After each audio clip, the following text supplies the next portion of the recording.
In the pillars of the earth, the people of Kingsbridge built a great cathedral. In World Without End, their descendants coped with the most terrible plague that the human race has ever known, the Black Death. And in a column of fire, they lived through the political earthquake that shook Europe in the 16th century, which was Protestantism. The story begins in Kingsbridge. In 1558, our young hero goes to work for Princess Elizabeth, and he comes here to this house, Hatfield Old Palace, which is where the princess lived before she was queen. And he finds himself at the heart of the intrigues of English politics. In the 16th century, Europe was divided into Protestants and Catholics. When Queen Elizabeth I became Queen of England, she was the only Protestant monarch of a major country. Before she became Queen, Queen Elizabeth said, "It is my dearest wish that when I'm Queen, no man will be killed for his beliefs." Queen Elizabeth I became public enemy number one in Europe. Everybody wanted to assassinate her. The Pope, the King of Spain, the King of France. And so she set up the first English secret service to protect herself, a spy organisation, the very first. The young hero of A Column of Fire goes to work for her. He's a sort of 16th century James Bond. And so my story begins in Kingsbridge, but spreads all over 16th century Europe.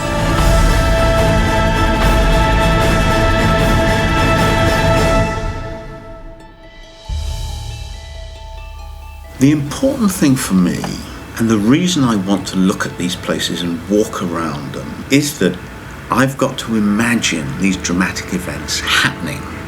And when I come to imagine it, I need to know that I have an accurate picture in my head of what the place was like. And then I can imagine the people moving around and the drama and the dialogue and the atmosphere. If I don't know this stuff, I'm constantly stumbling over the fact that I don't know. Not knowing is an obstacle to my imagination. You know, by the time I make this trip, I've planned a scene in this city. And so my curiosity is already aroused. What would it have been like? I've got a scene on the waterfront in Seville. Well, what is the waterfront like? This is the kind of thing that you can't fudge. You have to have the exact details. You have to get them right to create that excitement.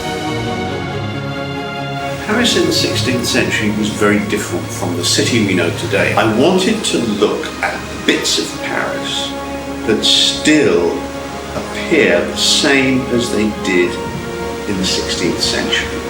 My friend Professor Donald Sassoon is a historian.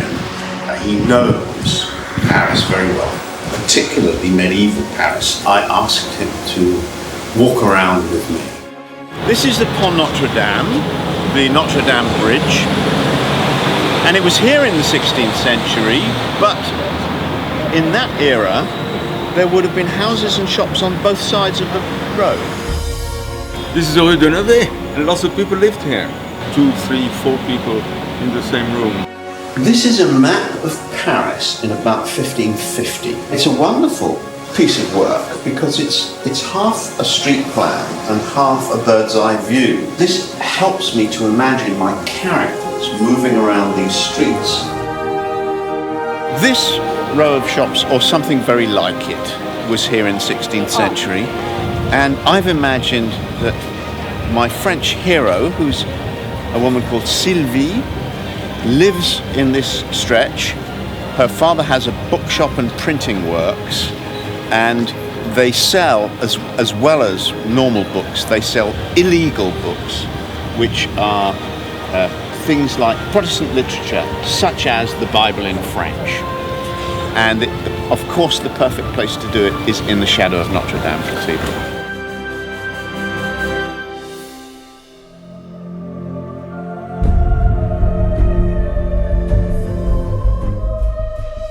Here we are in the Cathedral of the Holy Cross, on the bank of the River Loire, in the great French town of Orléans.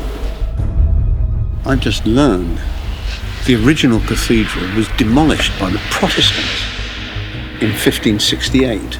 They blew up the 4 pillars supporting the bell tower, and when the tower collapsed, it destroyed pretty much the whole building. Such a dramatic episode, I think I'd better put it in the book.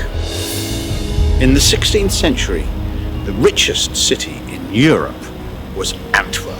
Here there were Jews, Muslims, Catholics, and Protestants. An interesting place to take my readers to as part of this international drama.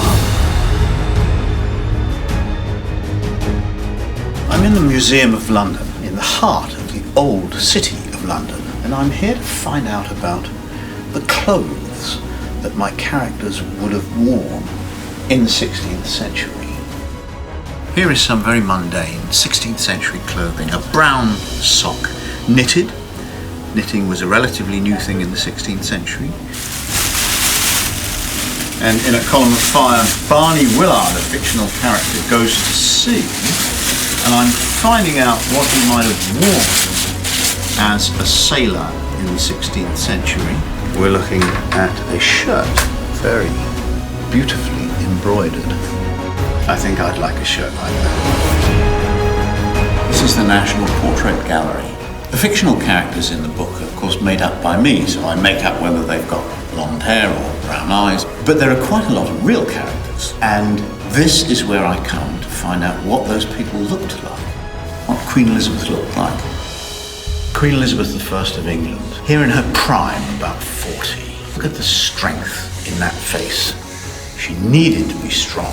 This painter has caught her vanity, incredibly elaborate dress, very careful hairdo, thick white makeup.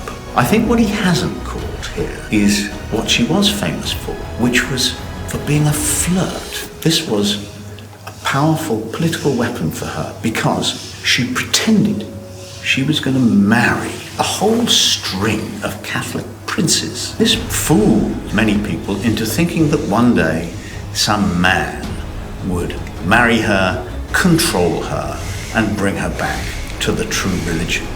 And of course, that was just not going to happen. So everybody who tried to kill Elizabeth wanted to replace her with a Catholic monarch so that England would become Catholic again. The person they all had in mind was Mary, Queen of Scots. She was a good Catholic. She had a claim to the English throne. In fact, according to the Pope, she was the rightful Queen of England. And these two women, who actually never met, were enemies.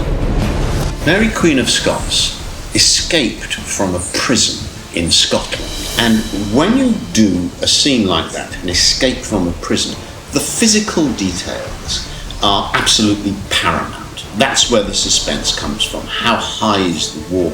Is the gate locked? Who's watching? Who might be watching? So I felt I really needed to go and look at this prison on an island in the middle of a lake in Scotland. And the first thing that happened was I realised how important the weather was, because I got into this little boat to go from the mainland to the island, and it was pouring and windy and the water was quite rough. And so I immediately realised that the weather could be a crucial element of this story. So it's one chapter in the book, and it's rather delightfully tragic. This very sparky young woman escapes from one prison and sadly 2 weeks later ends up in another prison.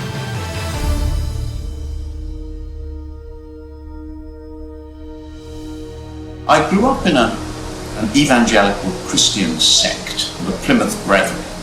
All my relatives belonged to the same church. So all 4 grandparents, I had lots of aunts and uncles and cousins, all lived in or near Cardiff, where I was born, and all went to the various chapels of this sect dotted around South Wales.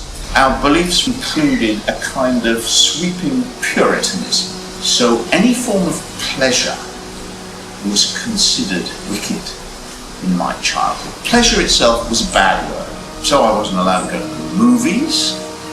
We didn't have a TV or a radio in the house. Strangely enough, my parents omitted to censor the books I read. At the age of 12, I started reading James Bond. And I'm still not quite sure why they didn't clamp down on that. Very violent James Bond stories with a hero whose philosophy of life was about as contrary to that of the Plymouth Brethren as you could get.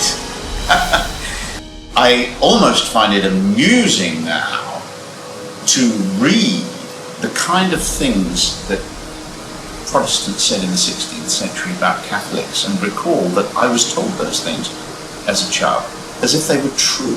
I hasten to add that I haven't believed any of that stuff since I reached the age of reason, but it does give me a certain familiarity with the kind of conflicts that I'm writing about in this 16th century story. Excitement and action in a story is all very well, but it's much better if it's in aid of some cause, like winning a war. I always like these adventures to be attached to something real, and the issue in the 16th century was religious tolerance. You were supposed to go to the church that the king told you to go to and say the prayers the king told you to say, but there were a few people who fought for the freedom to go to whatever church you liked, sing whatever hymns you liked, read the Bible in your own language. These were the things that people fought for. I don't want people to think it's a book about religion, although I talk a lot about religion. It's not about religion, it's about tolerance, it's about human rights. This is the first battle we fought for freedom. It comes before democracy, before the rule of law, before freedom of speech.